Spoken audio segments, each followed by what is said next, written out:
do you want to start by just telling me who you are and where you're from?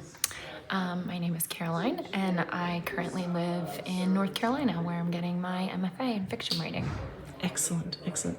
Can you tell me what your creative discipline is or disciplines?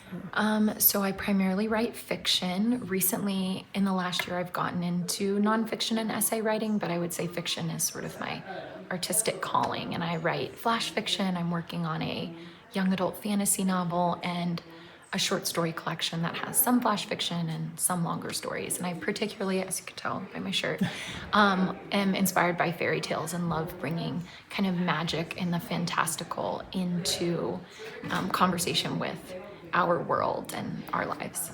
Excellent, excellent. Can you tell me a little bit about your creative process, like where you get your ideas from and... Yeah, I think I write a Substack called Fairy Tales by Caroline, and I always worry, how am I going to come up with enough ideas? I post 2 pieces a week, but I find as long as I'm reading, I always have new ideas.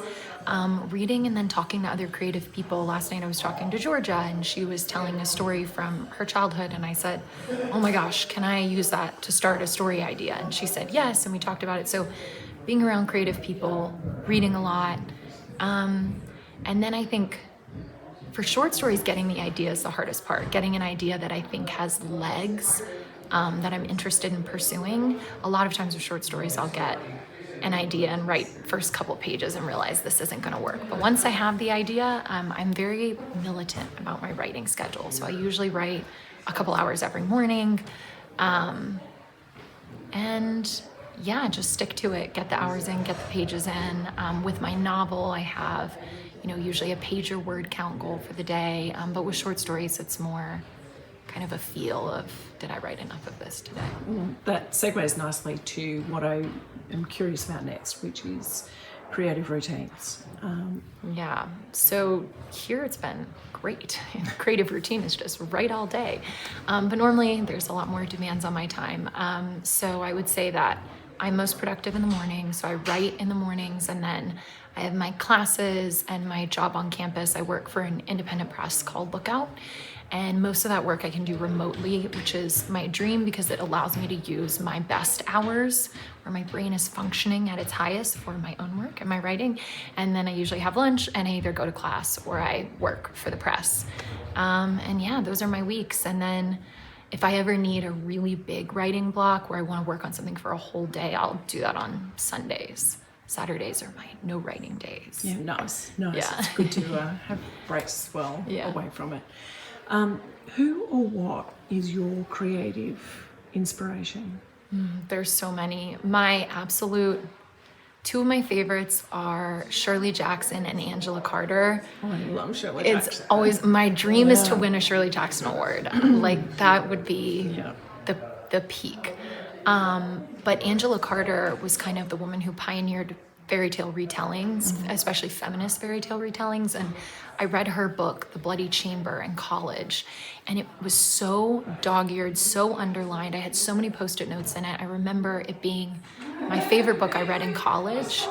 And then as I came back to writing years later, I sort of just had this book still in the back of my mind, and that's what made me kind of get into fairy tale retellings myself. So Angela Carter's a huge inspiration. I also, for short stories, I love Carmen Maria Machado and Karen Russell, who are both like current or contemporary short story writers, and just the power of their imagination and their ideas, and that you really can, they're just reminders that you really can try anything if you just tell it the right way.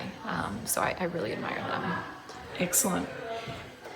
I work with a lot of people who are at the beginning of their creative journey, and I'd love to hear what wisdom you would want to give to someone who's at the beginning. Well, I guess I still feel like I'm at the beginning.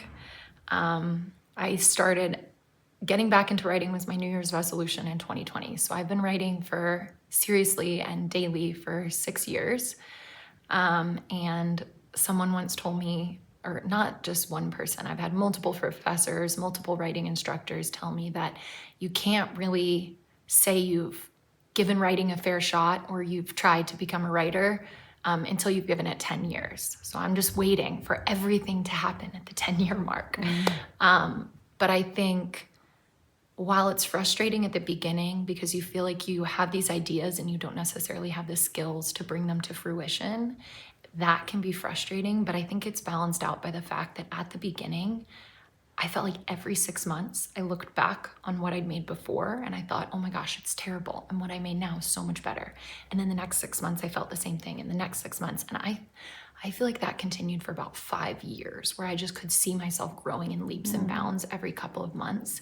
And so while there's a lot of shitty stuff when you're starting out, a lot of rejection, a lot of, struggles and difficulties and thinking, oh, this is never going to work. I think the one really exciting thing at the beginning is getting to see that dramatic improvement. And it does, I still think I'm improving. I think I'll be hopefully improving my whole life as a writer, but it tapers off and it's not as dramatic. And so that is the one thing I think I miss about being at the very beginning of it all. Yeah, that's beautiful. Is there anything else that you would want to tell people who are... Thinking.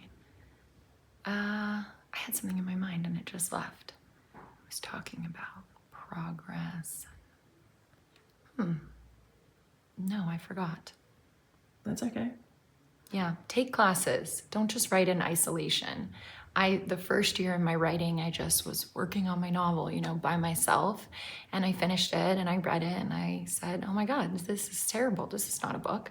And so I realized, even though I had an English degree and I felt like I was a smart person, you can't improve as a writer completely by yourself. You need feedback, you need to take workshops, you need to be in community with other writers. And I know there's this image of the solitary writer at their desk, but when I really started to improve the most was when I started to get feedback from other people and to expand my writing circle. So I definitely recommend that.